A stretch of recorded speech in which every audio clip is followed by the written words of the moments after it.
এটা শুভেন্দু অধিকারী বনাম মানে মমতার ব্যাপার? একটা সংসদীয় গণতন্ত্রের গোড়াকে মেরে দিচ্ছে বারবার। এক ধরনের সাংবাদিক কুল, স্তাবক এক ধরনের তোমার গিয়ে শিল্প সাহিত্যিক সংস্কৃতি জগতের বুদ্ধিজীবী মহল এইরকম একটা অন্যায় মানে অবিচার দেখার পরেও নিশ্চুপে আছেন। পশ্চিমবাংলাটা সব শেষ হয়ে গেল, সাংবাদিকরাও সেরকম বুঝতে পারছে না। গৌতম দেবকে, who is Gautam Deb? Gautam Deb is a representative of the local government. যেভাবে শুভেন্দু অধিকারীকে ট্রিটমেন্ট করে সেভাবে রাষ্ট্রপতিকে ট্রিটমেন্ট মমতা বন্দ্যোপাধ্যায় করছে। রাষ্ট্রপতিকে চরম অপমান, কার্যত রাষ্ট্রপতি নিজেই স্বীকার করলেন যে আমি খুব দুঃখী মমতা বন্দ্যোপাধ্যায়ের ব্যবহারে। তবু তিনি বলেছেন ছোট বোন মমতা বন্দ্যোপাধ্যায় আমার। রাষ্ট্রপতি দুঃখী হলেন, সেই ক্ষেত্রে দেখা যাচ্ছে নিন্দার বার্তা প্রধানমন্ত্রীর থেকে, স্বরাষ্ট্রমন্ত্রীর থেকে। আমাদের রাজ্যে এইরকম রাষ্ট্রপতির সঙ্গে ব্যবহার কেন করা হলো? আমার সঙ্গেই রয়েছেন রাজনৈতিক বিশ্লেষক বিশ্বনাথ চক্রবর্তী, কথা বলবো স্যারের সাথে। 50 বার যদি আসে, তাকে কি 50 বার রিসিভ করতে যাওয়া হবে নাকি? 50 বার কি এসেছেন রাষ্ট্রপতি আমাদের রাজ্যে? যে ভাষায় মুখ্যমন্ত্রী কথা বলেছেন 50 বার আশ্রা নিয়ে, এটা আমাদের চিন্তার যে মুখ্যমন্ত্রী এতটাই উদ্ধত, এতটাই দাম্ভিকতার। রাষ্ট্রপতি কে?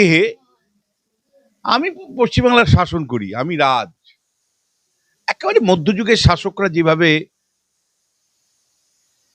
পেশি শক্তির উপর ভিত্তি করে শাসন করত, মানে সেই ভাষা একটা গণতান্ত্রিক দেশের সাংবিধানিক প্রধানের প্রতি যে অবজ্ঞা, যে ভাষা, এটা সর্বস্তর থেকে নিন্দা হওয়া উচিত। কিন্তু পেটোয়া সাংবাদিক, পেটোয়া মমতা বন্দ্যোপাধ্যায় আনুগত্যপূর্ণ লেখক, শিল্পী, সাহিত্যিক, যাদের মগজ ধুলাই করে রেখেছে একদম হীরক রাজার দেশের মতন, তাদের তরফ থেকে কিন্তু আমি একটি শব্দও শুনিনি। দেখো, এটা তৃণমূল বিজেপির তরজার অনেক বাইরে। এটা শুভেন্দু অধিকারী কি বলল, অখিলগিরি কি বলল, তার অনেক বাইরে। দেশের প্রজাতান্ত্রিক ব্যবস্থার প্রধান যিনি, তার প্রতি যে অবজ্ঞা, অসম্মান রাজ্যের মুখ্যমন্ত্রী দেখালেন, রাজ্য সরকার দেখালো, তার নিন্দার ভাষা নেই। আমি মনে করি কেন্দ্রীয় সরকারের উচিত প্রপার তদন্ত করা। ইতিমধ্যেই কেন্দ্রীয় সরকারের তরফ থেকে নন্দিনী চক্রবর্তী, যিনি মুখ্য সচিব, তার কাছে রিপোর্ট তলব করা হয়েছে, সন্ধ্যার মধ্যে রিপোর্ট পাঠাতে বলেছে। কিন্তু এই আনুষ্ঠানিক রিপোর্ট আমি চাই না। একেবারে যারা রাষ্ট্রপতিকে অবজ্ঞা করেছেন, শুধু মহিলা বলে আমি কিন্তু বলছি না, আমি কেবলমাত্র আদিবাসী প্রথম রাষ্ট্রপতি হিসাবে আমি একেবারে ওইভাবেই দেখতে রাজি নই। সংসদীয় ব্যবস্থায় প্রজাতন্ত্রে সাংবিধানিক প্রধানের উপরে যেভাবে রাজ্য সরকার অবজ্ঞা করেছে, যেভাবে তার প্রতি অপমান দেখানো হয়েছে, মুখ্যমন্ত্রী অবজ্ঞার সুরে যেভাবে বলেছেন যে 50 বার আসলে কি আমাকে 50 বারেও যেতে হবে, বাস্তবের দ্রৌপদী মুর্মু কয়বার আসেন? আপনার একটাই তো কাজ, আপনার মমতা বন্দ্যোপাধ্যায় আপনার একটাই কাজ, যে কোনো ভাবে হলো বিভাজন সমাজে তৈরি করো, শাসন করো, নির্বাচন যেত। পশ্চিমবাংলাটাকে ছারখার করে দিয়েছেন। আপনার কাজ একটাই, আনুগত্যপূর্ণ লোক তৈরি করা, সাংবাদিক থেকে শুরু করে গায়ক, নায়ক, একটা সমাজের বিরাট আনুগত্যপূর্ণ লোক, দিদির ভজনা করা। এবং সবচেয়ে বড় কথা, যেহেতু এ রাজ্যে বিরোধীরা মারা গেছে, আমি হতোদ্যম্ব হয়ে গেলাম দ্রৌপদী মুর্মুর প্রতি এত অসম্মানের পরেও রাজ্যের বিরোধী দলগুলো একটা মিছিল করেনি, এমনকি একটা মানে স্ট্রিট কর্নারও করেনি। এবং সমাজের, আমি তোমায় বললাম যে সমাজ মারা গেছে, ফলে কার্যত বলা যায় যে মমতা বন্দ্যোপাধ্যায় যা বলছে সেটাই শেষ কথা। মমতা কিন্তু এটা ঠিক প্রমাণ করে দিচ্ছে যে যে কোনো বিষয়ে নরেন্দ্র মোদী অমিত শাহ থেকে উনি শক্তিবান। আমি তোমাকে বলেছিলাম ইডির ক্ষেত্রে, ইডির তদন্ত আটকে দিয়ে ফাইল সঙ্গে নিয়ে চলে এসে হার্ড ডিস্ক নিয়ে এসে তারপরেও তো বিচার তার বিরুদ্ধে হয়নি। আরেকটা বিষয় যে বিজেপির এজেন্ডা বাস্তবায়িত করতে এসেছেন রাষ্ট্রপতি, না, না, কি করে এই আমি- কথা কি করে বলতে পারেন? আমি ওর মধ্যে ঢুকবোই না। কারণ মমতা বন্দ্যোপাধ্যায় জীবনটাই হলো যে কোনো জিনিসকে মানে প্রশাসনকে দলীয়করণ করো। রাজনীতিকীকরণ হলো ওনার জীবনের প্রথম কথা, শেষ কথা। দেখো, একটা সময় তো ওনার মূল্যায়ন হবে। সেই মূল্যায়নের মধ্যে কিন্তু আমি তোমায় বলছি, পশ্চিমবাংলার রাজনীতিকে কুলসিত করবার জন্য বারবার তার নাম উল্লেখিত হবে যে কিভাবে ক্ষুদ্র ক্ষুদ্র বিষয়, প্রশাসনিক বিষয়কে তিনি দলীয়করণ করেছেন, বিভাজন করেছেন, শাসন করেছেন। এবং এই শাসনকালটা একটা অন্ধকার যুগ হিসাবে প্রতিষ্ঠা পাবে। তোমাকে আমি বলতে চাই যে ধরো দ্রৌপদী মুর্মু কিসের কারণে এসেছিলেন?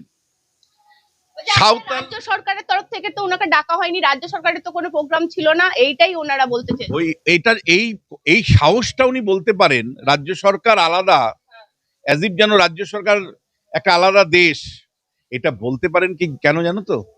নরেন্দ্র মোদী একাধিক সুযোগ পেয়েছিলেন 356 নম্বর ধারা জারি করার, একের পর এক ইস্যু এসছিল, কিন্তু ওই আমি মানে আমি আর ল্যাঙ্গুয়েজটা বললাম না, নিজেকে মানে অন্য রাজনীতি করি আমরা, পলিটিক্স উইথ ডিফারেন্ট পলিটিক্স করি, এইরকম করে ক্ষমতায় এই এইভাবে ক্ষমতায় আসবো না, এইসব গল্প গাপ্পা আমাদেরকে দিয়ে টুপি পরিয়েছে নরেন্দ্র মোদীরাও। কিন্তু মমতা বন্দ্যোপাধ্যায়ের বহুদিন আগে 356 নম্বর ধারা জারি করে রাষ্ট্রপতি শাসন করা উচিত ছিল।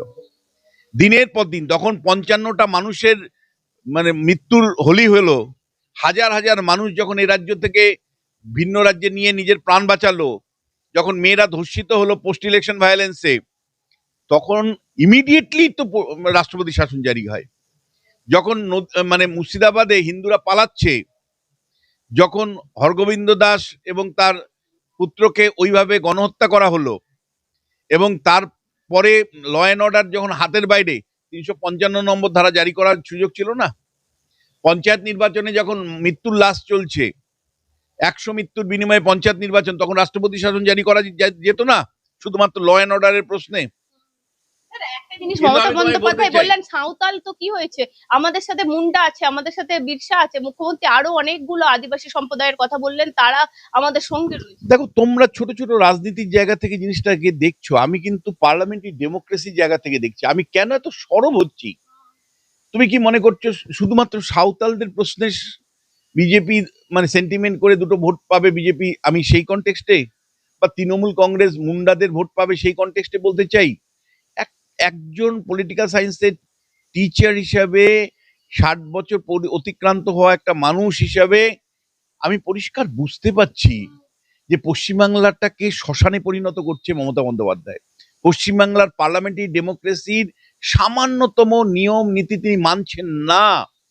তিনি ইলেকশন কমিশনকে মানেন না, তিনি হাইকোর্টকে মানেন না, তিনি ভারতবর্ষের কোনো মানে সরকারই মানেন না, সুপ্রিম কোর্টকে মানেন না। তো সেটা প্রমাণ হলো ডি এর যেভাবে ইগনোর করলেন তিনি।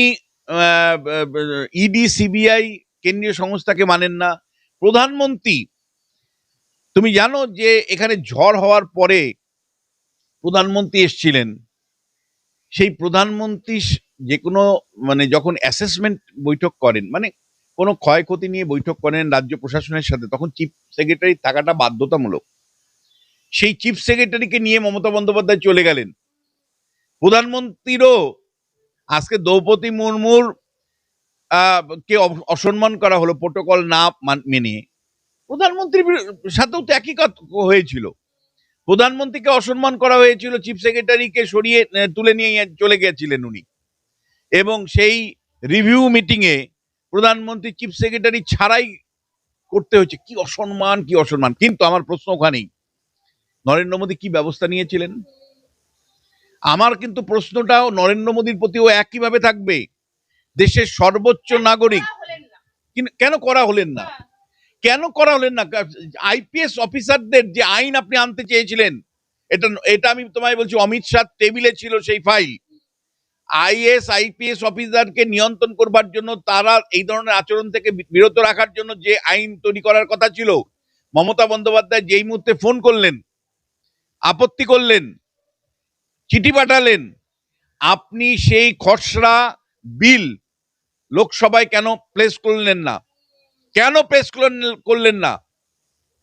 আইএস আইপিএস দেরকে নিয়ন্ত্রণ করার জন্য যে বিল আসার কথা ছিল পার্লামেন্টে, সেই বিলের খসড়া অমিত শাহ টেবিলে থাকলো, অমিত শাহ টেবিল থেকে কেন প্রধানমন্ত্রী সেটা পার্লামেন্টে আনলেন না?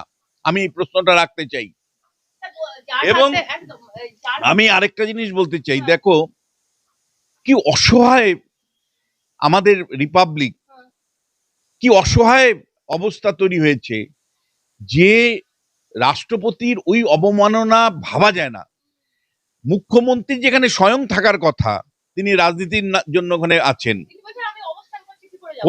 অবস্থানটাই ওনার বড়, ডেকোরাম করেও তো, মানে ডেকোরাম মেনটেন করেও তো তিনি অবস্থান করতে পারতেন, কিন্তু তার রাজনীতি বিরাট, রাজনীতি সর্বস্ব জীবন।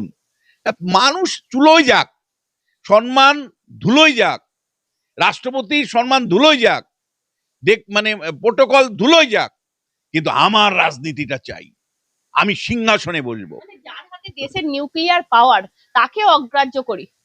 এবং তোমাকে আমি বলতে চাই যে মুখ্যমন্ত্রী যদি না যান, অন্তত একজন ক্যাবিনেট মন্ত্রী যেতে পারতেন, রাষ্ট্রপতির সাথে সঙ্গী হতে পারতেন। রাজ্যের একটা ক্যাবিনেট মন্ত্রী সেখানে নেই। আর গৌতম কি ক্যাবিনেট নাকি? তোমরাও সাংবাদিক, এমন সাংবাদিক। আরে মেয়র আর ইয়ে একটা ক্যাবিনেট, মেয়র একটা লোকাল গভর্নমেন্টের লোক, রাজ্য সরকারের প্রতিনিধি কি মেয়র? গৌতম দেব কি রাজ্য সরকারের প্রতিনিধি? একটু ভালো করে বোঝার চেষ্টা করো। পশ্চিমবাংলাটা সব শেষ হয়ে গেল, সাংবাদিকরাও সেরকম বুঝতে পারছে না। গৌতম দেবকে, who is Gautam Deb? Gautam Deb is a representative of the local government, not the state government. Gautam দেবের যাওয়ার সাথে রাজ্য সরকারের প্রতিনিধিত্ব করার কোনো সম্পর্কই নেই। সেখানে মিনিমাম লেভেলে একজন ক্যাবিনেট মিনিস্টারের সঙ্গী হওয়ার কথা, মিনিমাম লেভেলে। এই অবজ্ঞার পরে নরেন্দ্র মোদী কি ব্যবস্থা নিয়েছেন? শুধুমাত্র কি নন্দিনী চক্রবর্তী চিফ সেক্রেটারিকে একটা সাধারণ রিপোর্ট পাঠিয়ে দিয়ে উনি বেঁচে যাবেন? যে সমস্ত আইএস আইপিএস অফিসাররা এর সাথে যুক্ত আছে এই ষড়যন্ত্রের সাথে, এটা ষড়যন্ত্র হয়েছে। তার কারণটা হলো যে যে সাঁওতাল আন্তর্জাতিক পরিষদের, সাঁওতাল পরিষদের যে আন্তর্জাতিক সম্মেলন, সেই পরিষদের সদস্যরা বলেছেন রাষ্ট্রপতির নাম আসবেন, সেরকম একটা সভা দিনের পর দিন রাজ্য সরকার অনুমতি দেয়নি। রাজ্য সরকার বেশ কয়েকবার অনুমতি বাতিল করেছেন, জায়গা বদল করেছেন। জায়গা বদলের মধ্য দিয়ে রাষ্ট্রপতিকে অসম্মান করা হয়েছে। এবং পশ্চিমবাংলায় যেভাবে বিরোধীদেরকে ট্রিট করে মমতা বন্দ্যোপাধ্যায়, সেইভাবে রাষ্ট্রপতিকে ট্রিট করেছেন। বিরোধীদের যেমন করে সভা করতে দেন না, বিরোধীদেরকে সভা করতে গেলে যেমন একেবারে হাইকোর্ট থেকে রায় নিয়ে এসে সভা করতে হয়, তিনি যখন বিরোধী ছিলেন কয়টা সভা তাকে করতে হয়েছিল হাইকোর্টের থেকে রায় নিয়ে, পারমিশন নিয়ে। মমতা বন্দ্যোপাধ্যায় বিরোধী রাজনীতি দীর্ঘদিন ছিলেন, তাকে কয়বার কলকাতা হাইকোর্ট থেকে রায় নিয়ে এসে বামফ্রন্ট আমলে সভা করতে হয়েছে। আজকে শুভেন্দু অধিকারী থেকে শুরু করে একের পর এক বিরোধী নেতাকে একটা সভা করতে গেলে হাইকোর্টের থেকে অনুমতি এনে টাকা খরচা করে বিচারপতিদের সময় ব্যয় করিয়ে তারপরে সভা করতে হয়, সেখানেও অসংখ্য বাধা। একইভাবে রাষ্ট্রপতিকে কিন্তু তিনি ট্রিট করলেন। এবং আমার যেটা দুঃখের দুটো জায়গা, এবং আমি সরব এই কারণে যে রাষ্ট্রপতিকে অসম্মান করাটা পার্লামেন্টারি ডেমোক্রেসিকে চ্যালেঞ্জ করা, সংসদীয় ব্যবস্থাটাকে কার্যত অস্বীকার করা। মমতা বন্দ্যোপাধ্যায় যে জায়গা নিয়ে পৌঁছচ্ছেন আমাদের, আগামী দিনে সংসদীয় গণতন্ত্র ভারতবর্ষে থাকবে না এবং একটা রাজ্য থেকে উনি গণতন্ত্র তুলে দিতে চাইছেন, পার্লামেন্টারি ডেমোক্রেসি তুলে দিতে চাইছেন। আর স্তাবক এক ধরনের সাংবাদিক কুল, স্তাবক এক ধরনের তোমার গিয়ে শিল্প সাহিত্যিক সংস্কৃতি জগতের বুদ্ধিজীবী মহল এইরকম একটা অন্যায় মানে অবিচার দেখার পরেও নিশ্চুপে আছেন। এই যে সমস্ত কবিগুলো দেখো না ধর্ণা মঞ্চে বসছে, এগুলোকে কবি বলতে মানে সত্যি আমার মতন লোকের বিবেক লাগে, পারছি না আমি বলতে। মেন সংবাদ মাধ্যমদেরও আমার অভিযোগ, কেবলমাত্র বিজেপি আর তৃণমূল এটা ব্যাপারটা, কেবল মমতা বন্দ্যোপাধ্যায় ভার্সেস অভিষেক নরেন্দ্র মোদীর ব্যাপার, এটা শুভেন্দু অধিকারী বনাম মানে মমতার ব্যাপার। একটা সংসদীয় গণতন্ত্রের গোড়াকে মেরে দিচ্ছে বারবার। যে নিয়ে আপনি ধর্ণা করছেন, যার জন্য আপনি বলছেন যে আমি রাষ্ট্রপতি ওখানে যেতে পারবো না, সেই এসআইআরটা প্রথম পর্বে আপনি তো জল মিশিয়েছেন, আপনার দল জল মিশিয়েছে, ৬,৮০০ বুথে একটা মৃত রাখেননি, ওইভাবে আপলোড করেছিলেন। একের পর এক বিডিও অফিস দখল করে আপনার দল ফর্ম ফিল আপ করিয়েছে এবং সেটা যখন ধরা পড়েছে দ্বিতীয় পর্যায়ে এআই থেকে শুরু করে মাইক্রো অবজারভার, রোল অবজারভার এনে ইলেকশন কমিশন ঢাকতে পারেনি, চেষ্টা করেছে পারেনি, বরঞ্চ মানুষের মানে অশান্তি বেড়েছে, মানুষের মানে ক্ষোভ বেড়েছে, মানুষের প্রতি অন্যায় হয়ে করেছে। ইলেকশন কমিশনও ঠিকভাবে বিষয়টা ডিল করতে পারেনি, এটাও পরিষ্কার করে বলতে চাই। ইলেকশন কমিশনের ব্যর্থতাও বলতে চাই। মানে চোর ধরতে গিয়ে যেভাবে দারোগা ব্যবস্থা নিয়েছেন, সেই ব্যবস্থার মধ্যে একের পর এক গাফিলতি ছিল। আজকে আপনি ধর্ণা মঞ্চে একদিকে সাপ হয়ে কামড়াচ্ছেন আর আরেকদিকে ওঝা হয়ে এখন ধর্ণা মঞ্চে ঝাড়ছেন। আদিবাসীর জন্য কি করেছে এই রাষ্ট্রপতি? মণিপুরে যখন আদিবাসী অত্যাচার হচ্ছিল তখন কি করেছেন এই রাষ্ট্রপতির ভূমিকা কি? আমি আবারও তোমাকে বলছি, এটা আদিবাসী, উনি এই প্রশ্ন ১০০ বার করতে পারেন, আমার ওই জায়গাতে আমি ঢুকতে রাজি নাই। তিনি রাষ্ট্রপতি পদটাকে পলিটিসাইজ করছেন। উনি যেমন করে রাজশেখর মান্তা, বিচারপতি রাজশেখর মান্তা ভূমিকাকে পলিটিসাইজ করেন বা তা অভিষেক বন্দ্যোপাধ্যায় করেন, বা বিচারপতিদের, কলকাতা হাইকোর্টের বিচারপতিদের যখনই কোনো বক্তব্য তাদের পছন্দ হয় না বা বিচার পছন্দ হয় না, সঙ্গে সঙ্গে তাদের মতন করে পলিটিসাইজ করেন। বিজেপির লোক, এটা কেন্দ্র থেকে সরাসরি নিয়ন্ত্রণ করছে, ইত্যাদি ইত্যাদি ভাষণগুলো তো সব তোমরা যদি চালু করো দেখতে পাবে। ঠিক একইভাবে সাংবিধানিক প্রধানের পদটাকেও দলীয়করণ করলেন। দেখো, এর আগে অখিলগিরি এই নানা রকম তার বর্ণ ধর্ণ নানা রকম বিষয় নিয়ে কথা বলেছেন, আমি ওগুলো কেউ গুরুত্ব নেই, কিন্তু আমি যেটা মানে অরিড সেটা হলো যে দেশের সর্বোচ্চ প্রধান, সাংবিধানিক প্রধান, তার সভাকে মানে অনুমতি দেবে কি দেবে না এইটা এখন ব্যাপার। অর্থাৎ যেভাবে শুভেন্দু অধিকারীকে ট্রিটমেন্ট করে সেভাবে রাষ্ট্রপতিকে ট্রিটমেন্ট মমতা বন্দ্যোপাধ্যায় করছে। আমি দ্বিতীয় যে বিষয়টা, যে রাষ্ট্রপতির যে মিনিমাম লেভেলে প্রোটোকল সেটা ভাঙা হয়েছে, মানা হয়নি। রাষ্ট্রপতি এমনিই ক্ষোভ ব্যক্ত করেনি, তাকে অপমান করা হয়েছে, রাষ্ট্রপতিকে অপমান করা হয়েছে, তার প্রতি অত্যাচার করা হয়েছে। কিন্তু জানো কি, যে শেষ পর্যন্ত আমার দুঃখ কোথায়, যে কয়টা লোক মুখ খুলেছে বলতো, কয়টা লোক। এই যে রাজ্যের প্রধান একটা বিরোধী দল আছে বিজেপি, একটা পথসভা করেছে, একটা মিছিল, মানে শ্রমিক ভট্টাচার্য মানে শুভেন্দু অধিকারীরা প্রতিবাদ জানিয়ে করেছে যে পরিবর্তন যাত্রা, যেখানে মুসলমানরা যুক্ত হতে পারে না, যেখানে সাধারণ লোকরা যুক্ত হতে পারে না, ছাড়া তো ওইসব ফালতু জিনিস। যেটা আমি তোমায় বলতে চাইছি, রিঅ্যাকশনারি পলিটিক্স কোথায়? পরিবর্তন যাত্রা তো একটা কর্মসূচি, কর্মসূচি পালন করা আর হলো রাজনীতির ঘাত দেখলে প্রতিঘাত, দুটো এক নয়। এসআইআর এর রাজনীতি মমতা বন্দ্যোপাধ্যায় করছে প্রতিঘাত হিসাবে। দ্রৌপদী মুর্মু দেশের প্রধান, দেশের সাংবিধানিক প্রধান, তাকে মানে রাজ্য সরকার অপমান করেছে, মুখ্যমন্ত্রী অপমান করেছেন, তার প্রতিঘাত কোথায়? ইমিডিয়েট অ্যাকশন নেই। ইমিডিয়েট রাজনীতির প্রতিক্রিয়া রাস্তায় কোথায়? রথযাত্রা একটা কর্মসূচি, ওর কোনো গুরুত্ব নেই, সাধারণ মানুষের মধ্যে নেই। বিজেপির কর্মী সমর্থকদের নিয়ে ওটা করছে, ওটা করা না করা একই জিনিস। অনেক বেশি ইম্পর্টেন্ট যে একটা ক্রিয়া হলে প্রতিক্রিয়া জানানো। কেন তোমাকে বলছিলাম পুরুলিয়ার থেকে ফিরে আসার পরে রাত্রেবেলা শুভেন্দু যখন আক্রান্ত হলেন, ওই পুলিশ থানায় গিয়ে বসে কিন্তু প্রতিক্রিয়াটা দেখিয়েছিল।